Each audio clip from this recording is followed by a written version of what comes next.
اعوذ باللہ من الشیطان الرجیم بسم اللہ الرحمن الرحیم۔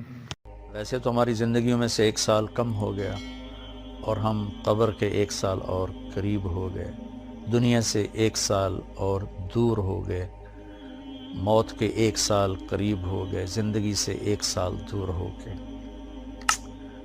اللہ کا شکر ہے ہمارے ہی ساتھ کے پلے پڑے قبروں میں چلے گئے، ہماری سانسیں باقی ہیں، اور وقت ایک بہت بڑا قیمتی سرمایہ ہے۔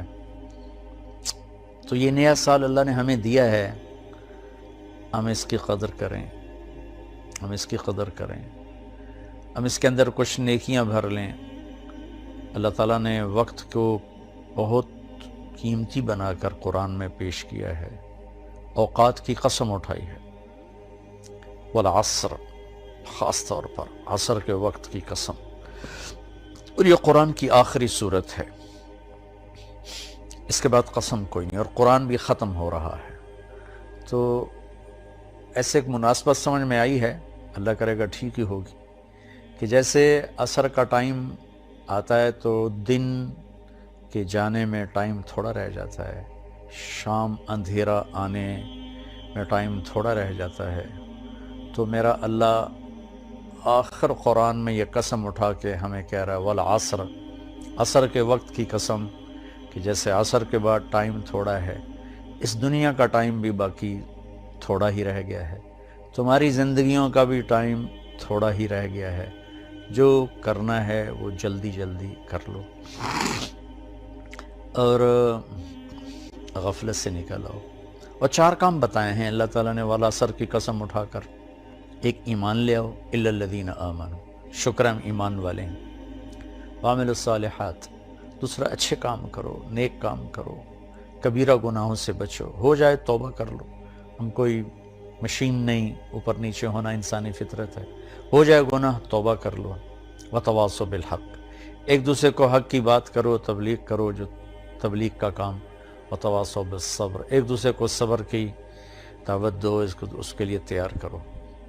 تو اللہ نے ٹائم کو قیمتی کر کے پیش کیا ہے، قسم اٹھائی عصر کی، والشمس وضحاہا، اللہ تعالیٰ نے چڑھتے دن کی قسم اٹھائی، واللیل اذا یغشی، اللہ نے رات کی قسم اٹھائی، والصبح اذا تنفس، اللہ نے صبح کی قسم اٹھائی، والفجر، اللہ تعالیٰ نے فجر کی قسم اٹھائی، ولیال عشر، 10 راتوں کی قسم اٹھائی، حج کے پہلے 10 دن، والشفع والوتر، اللہ نے 9 تاریخ 10 تاریخ کی قسم اٹھائی، پھر جن چیزوں سے ٹائم بنتا ہے ان کی قسم اٹھائی، والشمس وضحاہا والقمر اذا تلاہا، اللہ تعالیٰ نے سورج کی قسم اٹھائی، چاند کی قسم اٹھائی، والنجم اذا ہوا، اللہ نے ستاروں کی قسم اٹھائی، ان کی گردش سے ٹائم بنتا ہے، پھر ٹائم کی جو شکلیں ہیں، والنہار اذا تجلی، اللہ نے دن کی قسم اٹھائی، واللیل، رات کی قسم اٹھائی۔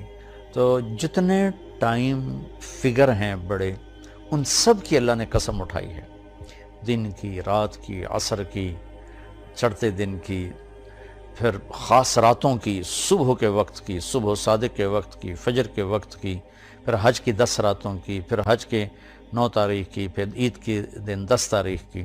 یہ قسم اٹھانا چیز میں طاقت پیدا کرنے اور اہمیت پیدا کرنے اور تاکید کے لیے ہوتا ہے۔ تو میرے بھائی بہنوں، اللہ نے وقت کی قسم اٹھا کر ہمیں تاکید کی ہے کہ ٹائم بہت قیمتی چیز ہے، اسے ضائع ہونے سے بچاؤ۔ کم از کم یہ ہے، اگر ہم نیکی نہیں کر سکتے تو کوئی گناہ نہ کریں، اور ہم بشر ہیں، گناہ ہو جائے تو توبہ کریں گے تو انشاءاللہ اللہ اپنے فضل و کرم سے معاف فرما دیں گے۔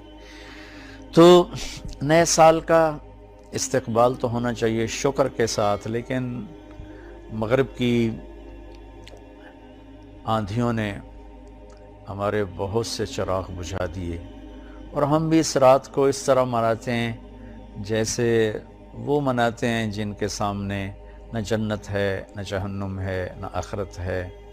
وہ تو بیچارے معذور لوگ ہیں، انہیں پتہ ہی کوئی نہیں، یعلمون ظاہرا من الحیات الدنیا وہم عن الآخرۃ ہم غافلون، انہیں آخرت کا پتہ نہیں، صرف یہی دنیا کو جنت بنانے کے چکر میں ہیں، تو وہ کر رہے ہیں۔ لیکن ان کی نقل میں ہماری نسل بھی راتوں کو اٹھ کر 12 بجے کیا کیا کیا کیا نافرمانیاں کرتے ہیں۔ میں نے چونکہ وہ دور بھی دیکھا ہے، کالج کا دور بھی دیکھا ہے، ان تاریک راہوں پہ کیا کچھ ہوتا ہے وہ بھی دیکھا ہوا ہے۔ تو میں بہت عرصے سے میں 31 رات کو جاگتا ہوں، ٹھیک 12 بجے میں ایک دم اللہ کی بارگاہ میں سجدے میں گرتا ہوں، نفل پڑھتا ہوں، اور اس وقت میں کہتا ہوں یا اللہ تیرے محبوب کی امت کے جتنے نوجوان یا جتنے بڑے چھوٹے مرد عورت اس وقت نافرمانی کر رہے ہیں تو انہیں اپنے فضل سے معاف فرما دے یا اللہ، اور مجھے معاف فرما دے کہ میں نے ان کو بتایا نہیں، سمجھایا نہیں۔ اہل خیر، اہل دین، یہ ان کی ذمہ داری تھی کہ ان کو سمجھاتے، لیکن شیطان نے خلیج حائل کر دی، ہم ان سے متنفر ہو گئے، ان سے نفرت کرنے لگے۔ نفرت کرنا تو آسان کام ہے، نشہ پلا کے گرانا تو سب کو آتا ہے، مزہ تو تب ہے کہ گرتے کو تھام لے ساقی۔ ہمارے دینی طبقوں میں جو غفلت میں پڑے ہوئے لوگ، ان سے نفرت پیدا ہو گئی ہے، اور جو کچھ دین سے زیادہ دور لوگ ہیں ان کے دلوں میں دینداروں کی حقارت اور نفرت پیدا ہو گئی۔ یہ دونوں ایک طرف چلے گئے ہیں، دو کناروں پر چلے گئے ہیں۔ بھائی نیا سال ہے، جو لوگ میری بات سن رہے ہیں یقیناً سارے تو نہیں سنیں گے اور سارے پسند بھی نہیں کریں گے، لیکن جنہیں اچھی لگے ان کی خدمت میں گزارش کرتا ہوں کہ آئیے ہم اس نئے سال کو اسی طرح معصوم رکھیں جیسے اللہ نے معصوم ہماری گود میں اسے ڈال دیا ہے۔ ہم اس میں آپس کی نفرت سے بچیں، فرقہ واریت سے بچیں، دھوکے سے، فراڈ سے بچیں، جھوٹ سے بچیں، ظلم و ستم سے بچیں، چوری ڈاکے، زنا، شراب، جوئے سے بچیں، رشوت سے بچیں، سود سے بچیں، کھوٹ سے بچیں، ماں باپ کی نافرمانی سے بچیں، رشتہ داروں کے ساتھ لڑائی جھگڑوں سے بچیں، آپس کی لڑائیاں ختم کریں، کسی سے ناراض ہیں صلح کر لیں، کسی سے نفرت ہے اپنے دل کو دھو لیں، صاف کر لیں، کسی کا بغض ہے صاف کر دیں، کسی نے زیادتی کی ہے معاف کر دیں، ہمارا اللہ بھی ہمیں معاف کرے گا۔ کسی طرح بھی نفرت روا نہیں ہے۔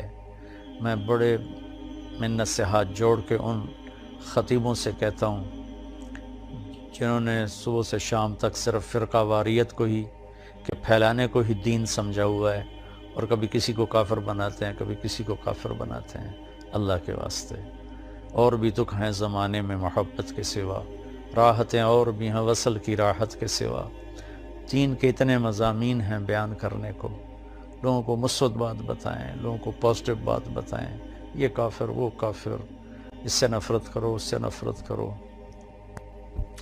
میری تو منت ہی ہے، نہ کارخانے میں طوطی کی کون سنتا ہے، اس بھڑکتی آگ پہ پانی ڈالنا میرے بس میں تو ہے نہیں، لیکن میں اللہ چاہے گا تو کر دے گا۔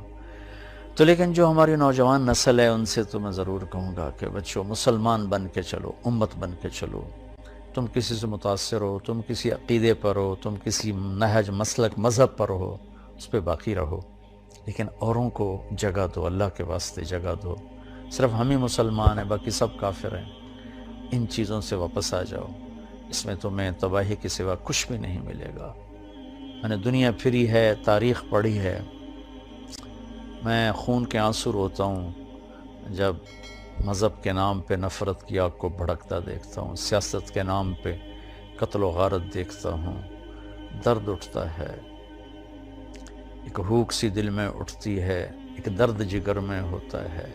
ہم رات کو اٹھ اٹھ روتے ہیں جب سارا عالم سوتا ہے۔ کسی کہنے والے نے کہا میں نے تو نقل کیا ہے، میں تو ان لوگوں میں نہیں ہوں رات کو اٹھ اٹھ روتے ہیں۔ البتہ دکھ ضرور لیے پھرتا ہوں کہ کاش امت کے اندر محبت ہو، پیار ہو۔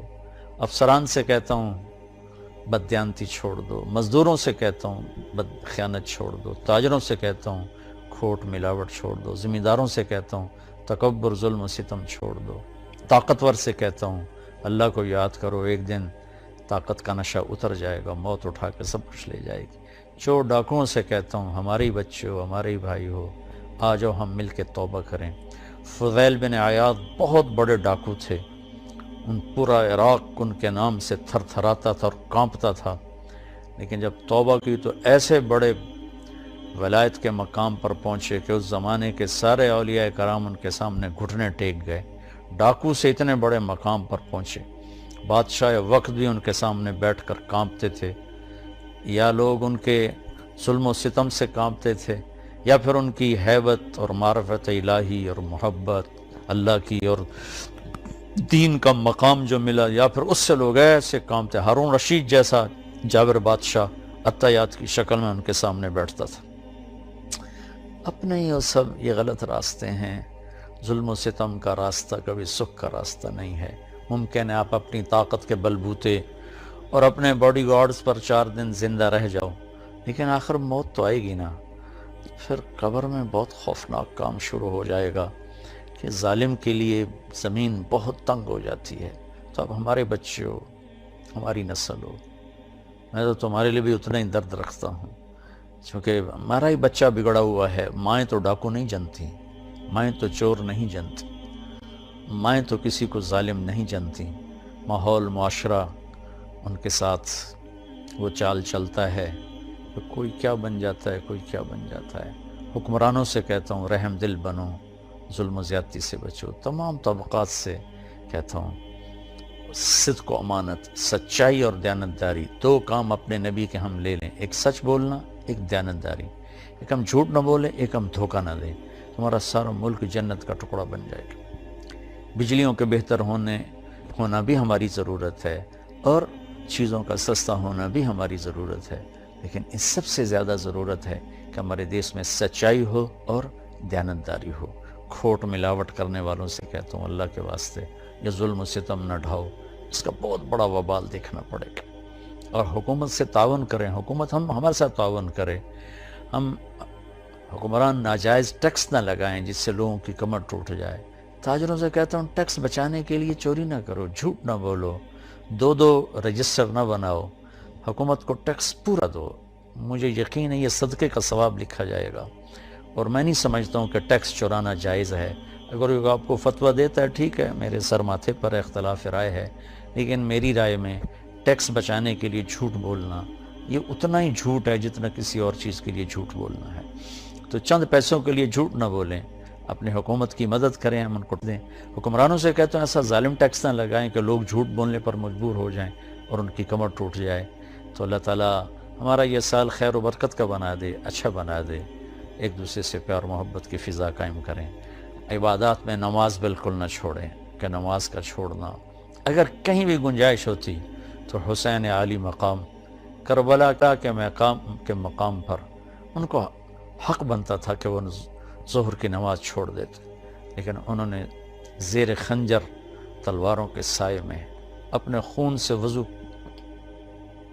کر کے، کربلا کی مٹی سے تیمم کر کے، سجدوں میں سر رکھ کے جان دے کر یہ پیغام دیا کہ اگر اہل البیت آل الرسول کربلا کی تپتی ریت پر سجدہ کر سکتے ہیں تو تم ٹھنڈی چھاؤں میں کیوں سجدوں سے بے نیاز ہو گئے ہو۔ ہمارے دیہاتی کہتے ہیں اللہ آپ پہ بشکیسی، اللہ آپ پہ بشکیسی۔ یہ بہت خطرے کی بات ہے بھائیو۔ نماز نہیں چھوڑی گئی کربلا میں بھی، تو آج کیسے چھوڑی جا سکتی ہے؟ یہ میرا پیغام ہے۔ اللہ تعالیٰ مجھے، آپ کو، سب کو اپنے دین کی، دنیا کی، اس ملک کی حفاظت کے لیے استعمال فرمائے اور ہم سے راضی ہو جائے۔ السلام علیکم ورحمۃ اللہ وبرکاتہ۔